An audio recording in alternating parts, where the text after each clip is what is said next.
Before Gerald gets started, I want to take just a moment and say that over the past year and a half, it's been absolutely incredible watching him grow as he's dedicated his life to Christ, was baptized, and has become a completely different man than what he was a year and a half ago. He's a completely different man than what he was 6 months ago. So God has been doing some incredible things in his life. I'm excited about everything that God has done. I'm excited about everything that God is doing. And I want everyone here to know, because this is one of those things, a lot of things with Veritas happens behind the scenes. There's a lot of things that go on. When you take a look on Sunday mornings and you look, you see we gather for about an hour and a half, and there's a lot of things that go on throughout the week, but there's smaller groups that meet. But there's also a lot of stuff that happens outside of those groups. We live life together. It's amazing. You can pretty much come up here any time of the week. Usually there's somebody here, and there's usually a couple of people here. After Sunday night Bible studies, it is a chore to kick people out of here.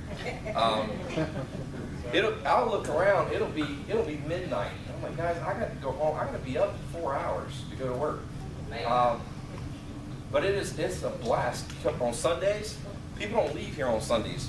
I think last week there was 9 or 10 people here last week that all ate lunch here. They all went and grabbed lunch, came back, ate lunch, and it's been a lot. And let me just say this: if you feel like you're outside of the family, that's all on you, because there's so much that's being done, and you are always invited to be a part of it. Don't ever think that you can't just hang out and just do life, because it's a lot of fun. There's stuff that we do. But I want to thank you, because if it was not for all of you that give on a faithful basis, these doors would be shut, lives like this would not be changed, and we would be very limited in what we're doing. So for those of you who are giving faithfully, and those of you who are giving when you can, thank you, because it's because of you that stuff like this is able to happen, okay? We love you. Gerald, take it away.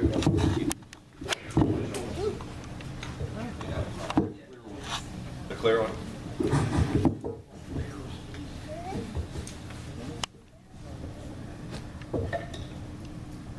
Just wanted to first off thank y'all for listening to me. I promise I'll try not to talk too long, because if I like to talk, I've been told at work that I actually talk to the customers too much and I talk my way out of a sale.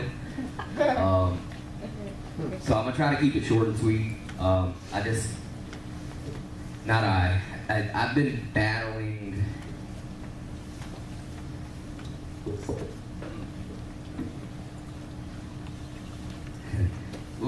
hearing God's voice sometimes, and over the past couple of weeks,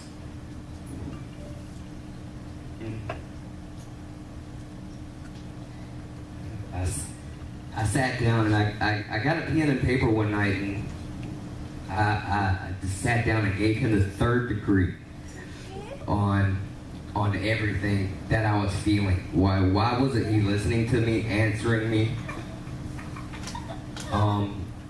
And I mean, it was like 2 pages long of me just, I hate to say it, but I was very, very blunt with him. And I wish I'd brought it with me today. But what I did, I set that pen down and I sat there for about 10 or 15 minutes. I was by myself, quiet, no TV, nothing. Wasn't even in thought, just was blank, numb. And all of a sudden I just picked up the pen and started writing again.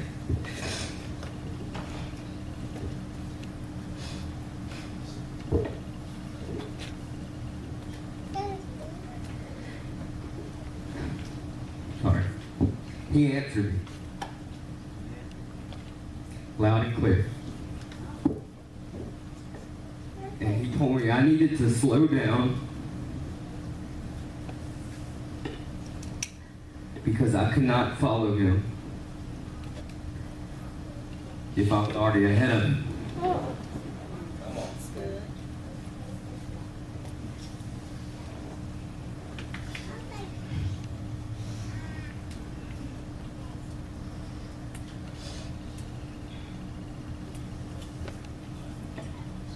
That my life, the things that I have been doing in my life, has kept me distracted.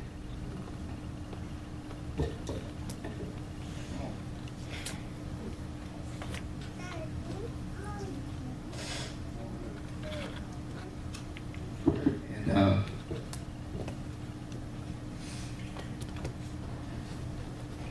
he's right. If I get focused on one thing, I complete it till it's done. And it's taken away time from me. Taking in the Word. Talking to. Pray. Things I shouldn't. But let me rewind a little bit. I wasn't brought up in a Christian home. We actually far from it. Growing up, I did go to church in Pinewood with my grandparents to the Baptist church. And I probably stopped going, I don't know, maybe 13 or so, right when they passed away. Might have been older than that. I was in my teens. But I believed in God. I had never been saved. I had never been baptized. And that was it. I just believed that there was a God and Jesus. But I was clueless on anything. I was never taught anything.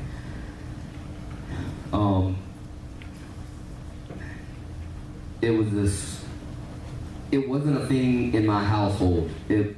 Like I said, the word God never even came up in my household unless another word followed it.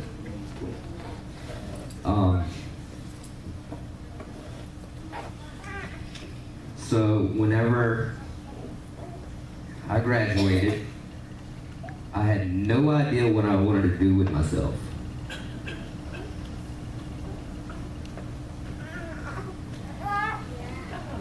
And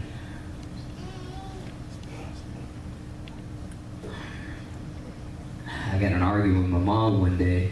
I knew I wanted to get out of Sumter. And the Army actually sent me a t-shirt offer in the mail saying, if you fill this registration form out, we'll send you a free t-shirt. All right, cool. I like a free Army t-shirt. So I filled it out, and it wasn't even a week later, the t-shirt came, and then a day after that, I got a call from a recruiter. And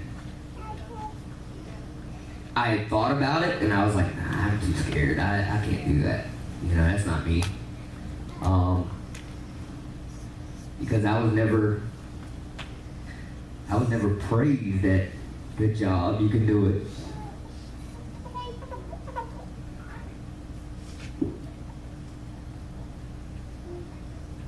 We love you, Gerald. Anyways, and me and my mom got in an argument that night about, I think I came in late or something like that. I don't know, it was past my curfew. And she called me a word.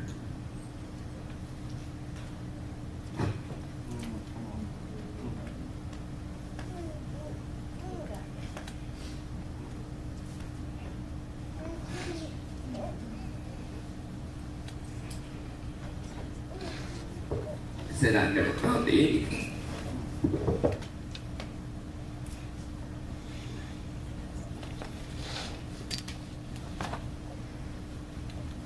The next day I was in the recruiter's office.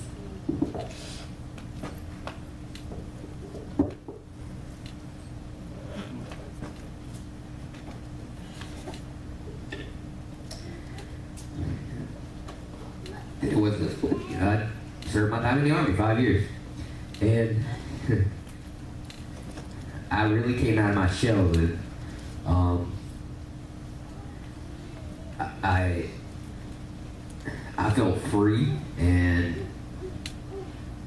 that I was 10 feet tall. I guess you could say I had short man syndrome, of course. Yeah,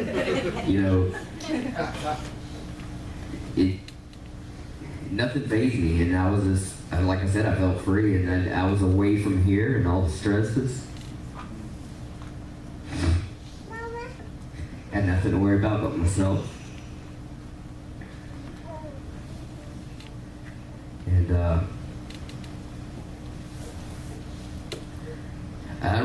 I made some bad decisions whenever I was in.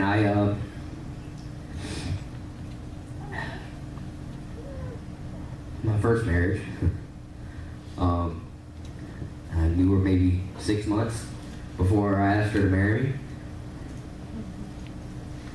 No idea why I asked her. I did. I mean, there was nothing there. Now that I look back on it, it was completely empty. And you need that time to get to know somebody, and the first thing is always physical appearance, of course, but then it's much more than that. And that I didn't have enough time to do that, and we ended up getting married, and that pretty much that was it. I mean, there was no communication at all. There was really no true love or anything. And now I know why, is because there was no God in the house. That God was not in the center of anything. We both believed, but we both also was those Christians that thought that you didn't have to go to church. I don't have to go to church to believe in God. I'm okay. And during our marriage, there were some really dumb decisions made on both parts. And if I'd have had God in my life then the way I should have, some of those decisions might not have been the way they turned out. But now, again, I look back on it and I'm like, he knew what was going to happen. And he had a purpose. I had always wanted a kid.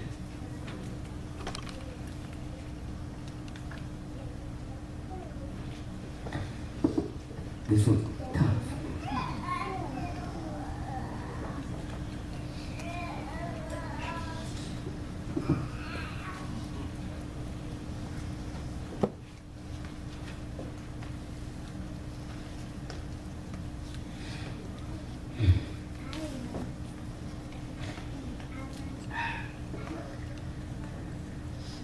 One day I came home and she came in from work right after me.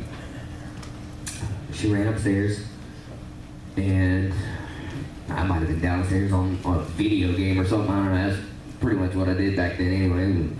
Yeah. We had a couple cats. Those were our kids. 3 of them. Fur babies. It was about 5 minutes and all of a sudden I hear like this awful scream like of terror. So I thought maybe that she had found one of the cats dead upstairs. I don't know. So I went to go run upstairs and she was at the top of the steps and sitting on the steps with her hands in her head. And I got up there and I was like, what's going on? And she was like, she held up her hand and she showed a pregnancy test. She said, I'm pregnant. And she was not having it. She asked me then what I thought about it, and I'm like, what? I want to keep it. And but she was, now that I see it, she was very manipulative.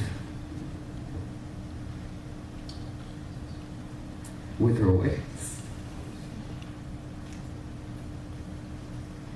She made me feel bad because when we first met, we already knew she didn't want kids. But there was always that hope that one day it would change.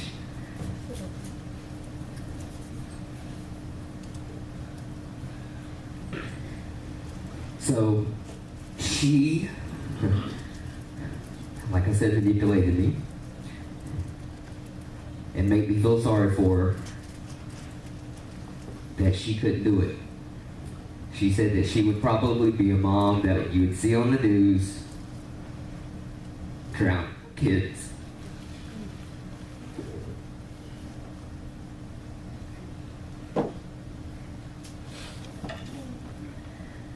Getting an abortion.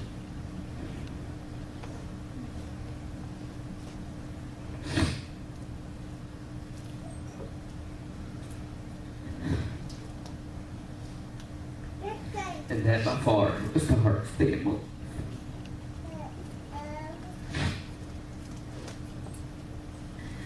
Not because I grieved for her. I despised her.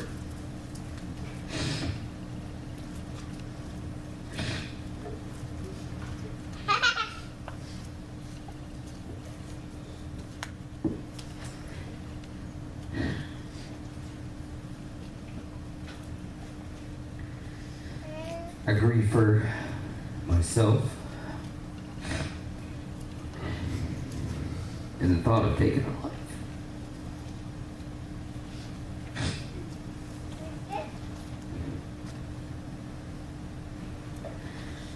So, needless to say, we weren't married very long after that. 2 years.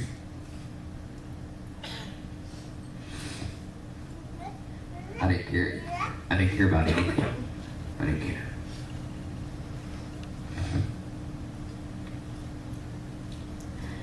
And that's what I said. If I'd have got to know her better in the beginning, I wouldn't have.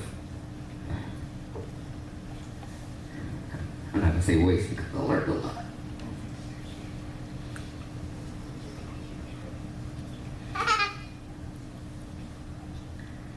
I'm saying waste 7 years of my life. Thank you for the blessings, sir.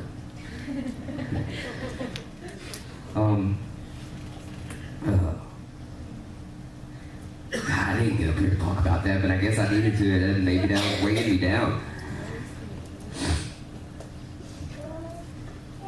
I feel like I'm sitting here talking about myself. I ain't said nothing about God yet. He is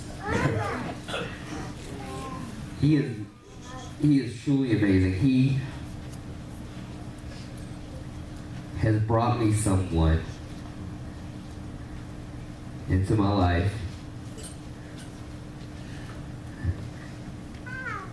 Can't even describe.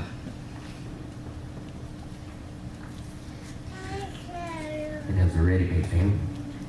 I went from 0 to 4 in a matter of a couple of years.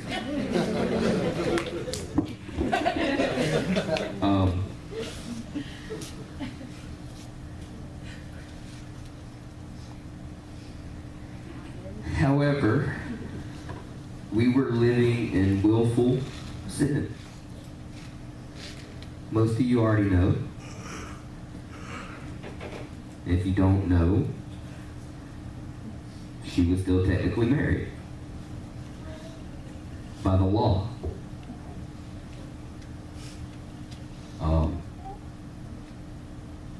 But that didn't stop us from continuing to pursue God. And let me rewind back and go back to where we really, when we first met, we didn't drunk. No. You had some type of spiritual presence on you. I knew that some, but you also had the other side too. And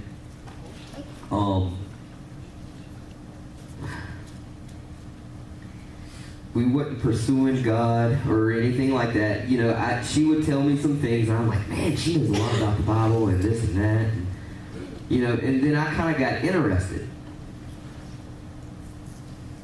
But it wasn't until that day that she went into the bathroom and took a couple tests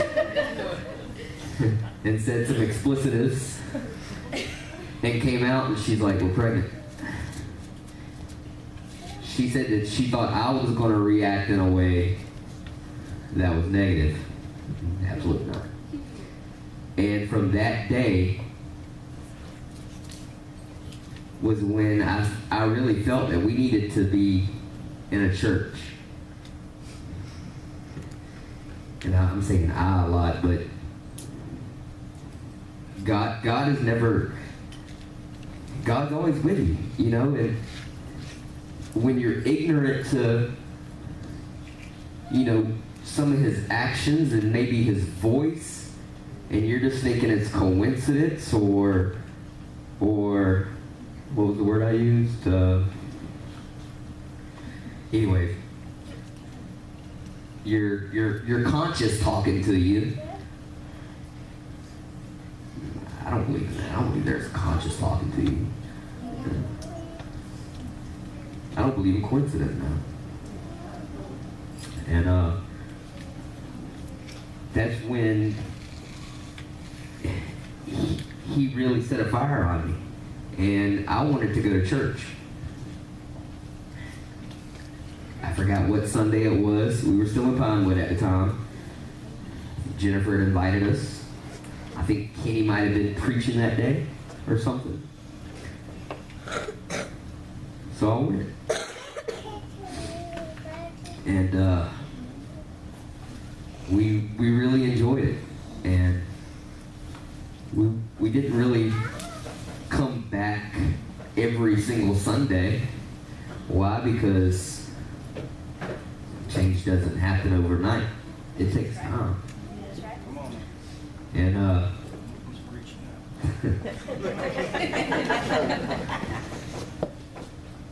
and I still battled issues within myself that I knew were issues.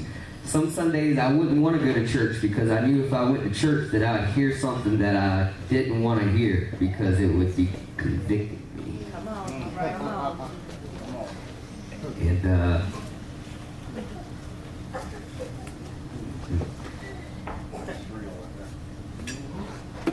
I never really considered myself an alcoholic until I started going to church. And I used alcohol as a mask to cover everything.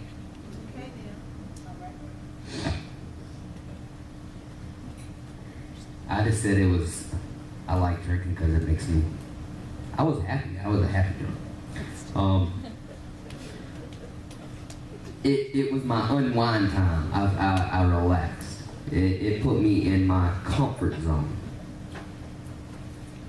When we get in a comfort zone, we get complacent. And when you get complacent in the wrong things, bad things happen. Well, we still continue going to church, and I think the really big turn was last year when I got saved, became a member of the church, and was baptized. And from then on, it's been kind of head on for me. I've been hit and miss since then, but I know since that day, God has never left my side. Amen.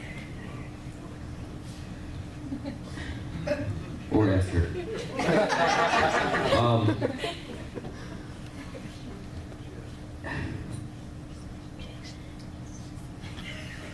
But I still battled with getting rid of some of that sin. I knew I was doing it. I knew it was wrong. I was still asking for forgiveness, but what I was also doing was still continuing reading the Bible, pursuing Him, even if I was drinking. I felt bad that I had a glass of alcohol over here beside me, and I'm sitting here reading the Bible. It felt dirty. Now I don't. He got me through it. He was like, "We're going to get you through this," and He did. And the big thing was when we had the men's retreat out at where was Santee. And I like challenges. I love challenges. I like to be challenged. And we had that challenge of reading the whole New Testament in 30 days. I was like, oh yeah, I can do this.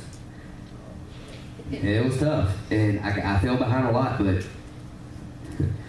like I said, I like a challenge and I wanted to finish. And when I started reading it, I started reading it, but really wasn't reading. So then I started praying every night before I started reading it, asking Him to reveal certain things to me. And He did. And it seems like from then, what I had been battling inside with my willful sin, and it was starting to slowly go away. To a point where, I think it was last September, beginning of September. Well, I quit in August. And then I was like, I just want to taste. So I went back, got another one. I didn't have the taste for it anymore. And it wasn't that I had to wean myself off. It was drinking. Done. Haven't had the taste for it since. Don't care for it. A big waste of money and time. It really was. Because during that time, I'm in my own world, leaving all these people out.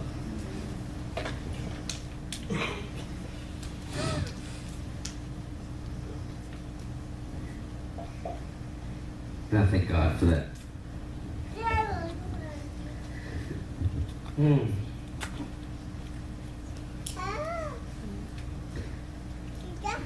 Me and Maria, I've known Maria and the family for, I don't know, since I was maybe 11.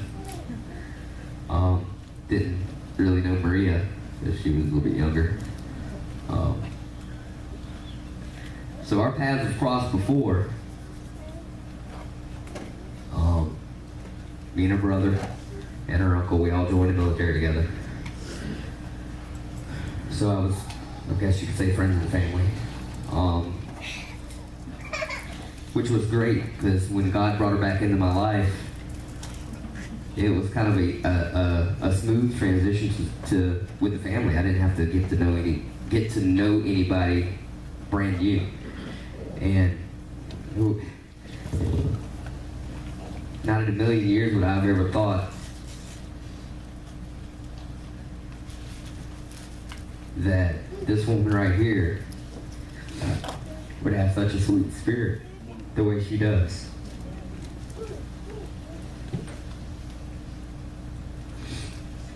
She amazes me every day.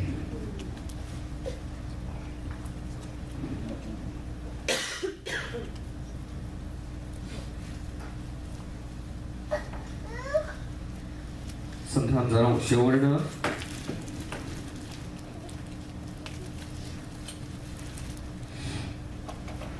But just know that I love you.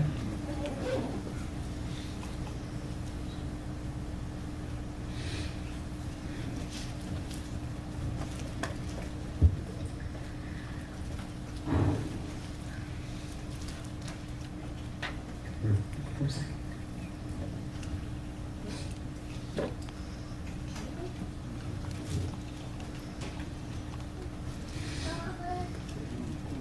It wasn't for her. And God placing this woman in love.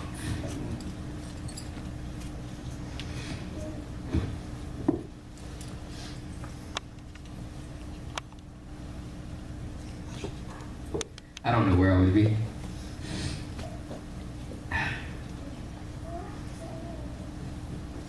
And I'm looking forward to spending the rest of my life with her.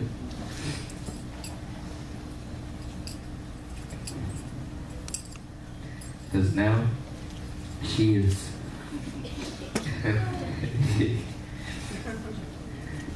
she is legally divorced.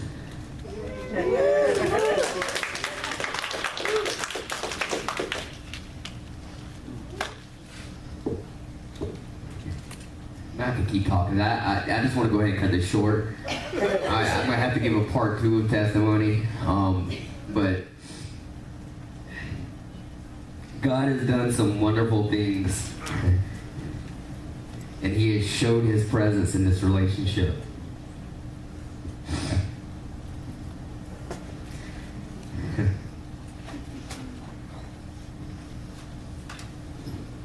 Things that we knew that we couldn't do, but we prayed and asked for and asked for.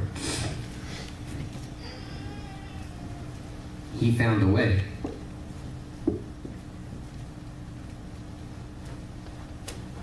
And it's because He knew our hearts.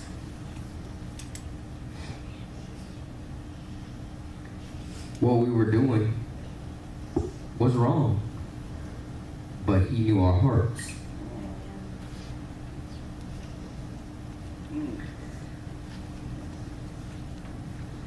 I knew I showed favor when He gave me Jackson.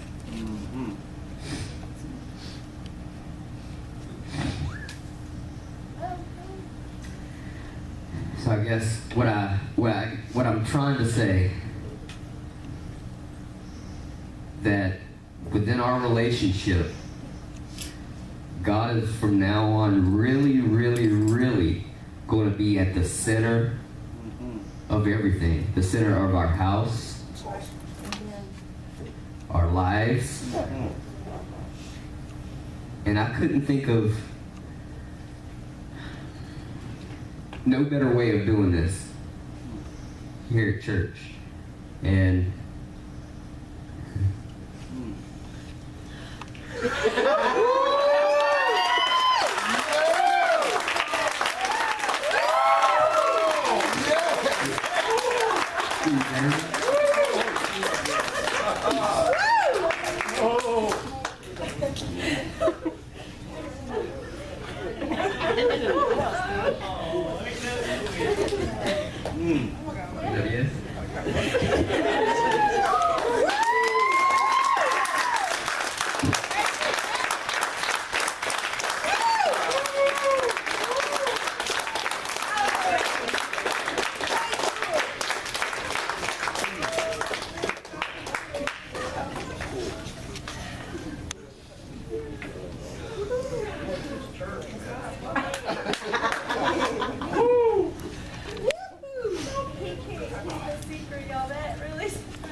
one more thing.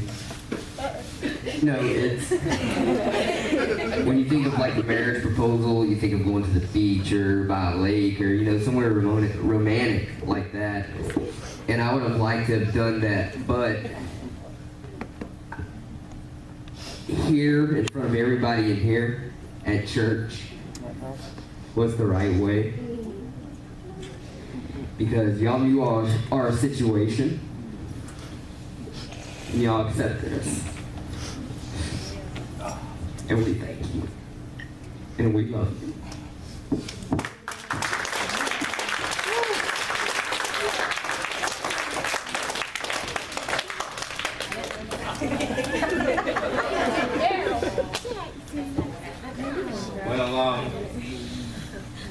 I told y'all something exciting was going to happen. I've been so excited all week. And you kept it a secret all week. I did. I'm proud of myself as well. Gerald texted me on Friday. He's like, man, these last 2 days are going by so slow. I don't know if I'm going to be able to do it. Hang in there, brother. You got it. Hang in there. He sent me a picture of the rain first of the week, and I was like, dude, nice. So, something was going on. I was like, who's that girl? Yeah, she was like, are we okay? Are we okay? Because I told him I wanted to go talk to you. She was like, are we okay? I was like, if something was between us, then we would both be going to talk. And you would know first. guys, let me tell you something. God is absolutely amazing. Yes, it is. When I look at, and this is just one couple who God has done some incredible things in over the past couple of years. And you know, when I look at them and I see some who don't know, Maria's testimony is on YouTube. Look it up. She came out of a very, very violent domestic abuse situation. Her testimony is absolutely incredible. Gerald's testimony is incredible. And he texted me probably about 3 months ago, and he said, Walter, he said, I need to know. He said, do you feel like me living with Maria out of wedlock is hindering our relationship with Christ? And I told him, I said, I can't lie to you. Yes, it is hindering. And he said, well, we're going to get this fixed as quickly as possible. And it was his desire to pursue a relationship with Christ. And it was Maria's desire to continue pursuing a relationship with Christ. That they got on their knees and they prayed and they prayed and they prayed, and God answered the prayers. Because God doesn't look at what's on the outside of a man. God sees the inside. And if the church would stop looking at the outside and start looking at the inside, we'd see a lot more people changed. When I look, I see lives touched. I see that they've gotten saved. Generational curses have been broken. Some of the things that Gerald's family has struggled with for years, Jackson isn't going to have to deal with. Amen? Because Gerald stood up and said enough is enough, and I'm stopping it right here. It's been absolutely amazing watching them. Words cannot explain. So again, I tell you, those of you who give faithfully, thank you. Because it's because of your faithful giving, your faithful prayers, your faith, that this is able to take place, and this is able to be done. So thank you. And I ask that you continue to do so. We've got some incredible things that we're looking at. I drew up some plans earlier this week for a women's shelter, and I showed them to Reverend Laura this morning. And it's a goal that we want to do within the next couple of years. We're going to be able to house up to 16 different women, and also, if we needed to, we'd be able to house 8 families. So be in prayer that can get off the ground. We've got a couple more things we've got to get done before we can pursue that. But that is coming up. That's something we're looking at. The plans are drawn up. We're just in the process right now. Y'all pray in the money, okay? Pray in the people, pray in the money, because ministry takes money, amen? But I serve a God who owns the cattle on 1,000 hills. And 1,000 hills. So and the hills themselves, and the gold inside the hills. So you know, everybody says all the church talks about is money, money, money. But you know, let me tell you something. I'm not interested in the money. I'm interested in the lives that we change because of the money. So if you're not a faithful tither, if you're not a faithful giver, I challenge you. Help us change lives. Amen. Help us reach people. Help us rescue people from the very pits of hell. Help us break generational curses in people's lives. Amen. Isn't that exciting to know that we can be a part of something like that? Isn't it? It's just absolutely great. We're going to sing one more song, and then I'm going to dismiss. I'm not preaching. Gerald preached this morning. So I'm not preaching. Thank you. I don't have to prepare a sermon. I get a break this week. I do want to make just a couple of announcements really quick. The youth lock-in 412 is having their lock-in this Friday night. It's $10. Tommy, Lynn, and Anthony need to know if they're coming so they can get everything prepared for that. They need to know today who's going to Winter Jam so that we can prepare transportation. Y'all be in prayer for that, because that's something that people don't realize. Transportation Winter Jam costs us a lot of money. So we need, if you're going to do it, Yes, adults can go. The more Yes, the we merrier. need chaperones. We need Let- chaperones in. I'm not sure. Let Anthony and He wants to go as an adult. so let them know if you're able to come. Saturday night is parents' night out. So parents bring their kids. Leave them here at the church for somebody else to watch. And go spend some time with each other. Okay? Go, so Gerald and Maria, Saturday. It's y'all's night. Okay? Bring the kids, drop them off, and I know the leech might not let you, but he sticks to Gerald like Gerald's his lifeblood. He won't leave him alone. It's amazing to watch. It's great. Well, if that's what kid one, that was 4 for me. That's why I was waiting in the car. Like, come on, Gerald. So it's pretty great. I'm trying to remember what else we have. Reverend Laura is getting ready to teach a class for married couples, or for those who hope to one day become a married couple. It's called Love and Respect. It is going to be starting in March. It will be on Sunday nights. So I would love for you to talk with her if you want to be a part of that. Even if you are not married, great information in that course. It's about a 13 or a 14-week study. It is phenomenal as it teaches us how women should respond to men, how men should respond to women.